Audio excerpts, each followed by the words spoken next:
Sir, जे आपण तक्रार दाखल केली आहे ते नेमकं प्रकरण काय आहे? सर, या ठिकाणी जर आपण पाहिलं तर गाव मोजे वडगाव शिरी या ठिकाणी survey number 46/6 Tata garden 9 BRT airport स्टेशनच्या समोर जे काही बेकायदेशीर शेडचं बांधकाम झालेलं आहे, सदर जागा ही मे बोरा अँड गलांडे ॲसोसिएट्स यांची असून सुमारे 10 गुंठ्यामध्ये त्यांनी बेकायदेशीर शेडचं बांधकाम चालू असल्याचं माझ्या निदर्शनास आलं.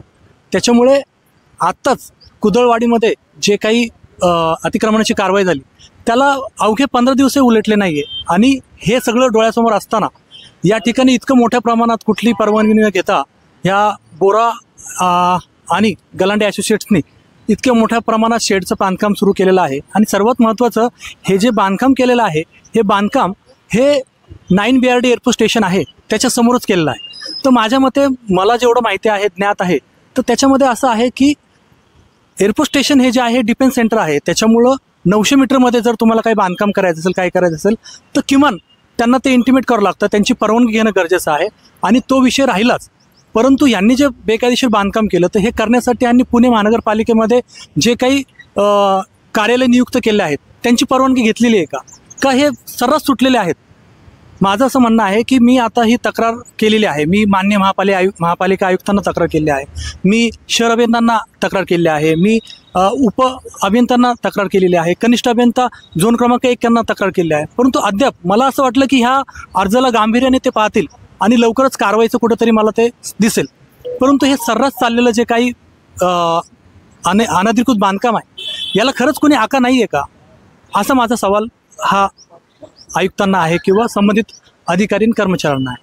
तुम्ही तक्रार केल्यानंतर अधिकाऱ्यांनी यावरती काही आपण अधिकाऱ्यांना विचारलं का की बाबा ह्याच्यावरती तुम्ही नोटीस जारी केली का किंवा काही त्यांनी पत्रव्यवहार केला किंवा काही कार्यवाही त्यांनी काही केली का आतापर्यंत? नाही सर, मला फक्त जेवढं निदर्शनास आलं तर ॲज अ वकील म्हणून मला जे बेकायदेशीर दिसलं त्याच्या अनुषंगाने फक्त मी ह्या तक्रारी फक्त दाखल केल्यात संबंधित विभागांना.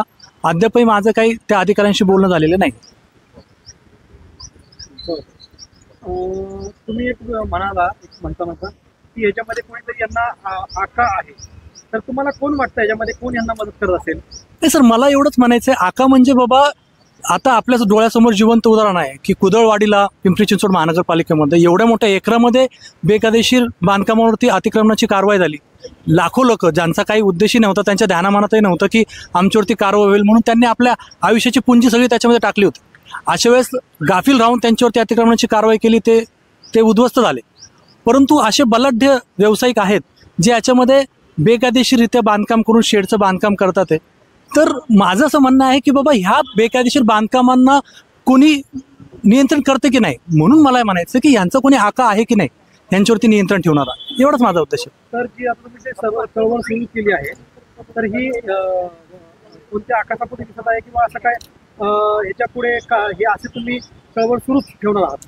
नाही, मला सर फक्त एवढंच वाटतं की जे काही बेकायदेशीर गोष्टी आहेत, कायदा जो आहे, आत्ताच आपल्याला आपल्या महाराष्ट्राचे जे मुख्यमंत्री आहेत त्यांनी सांगितलं की कायद्यासमोर सगळे समान आहेत, इथं कोणी खाली नाही किंवा कोणी वर नाही, कायद्यासमोर सगळे समान आहेत.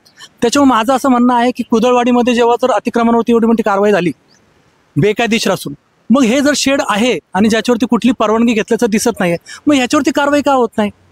मग जर फक्त हे बोलण्यासाठीच आहे का की कायदा सगळ्यांसाठी समान आहे, मग इथं का भेदभाव दिसतो आपल्याला? मला हेच सांगायचं आहे, बाकी काय.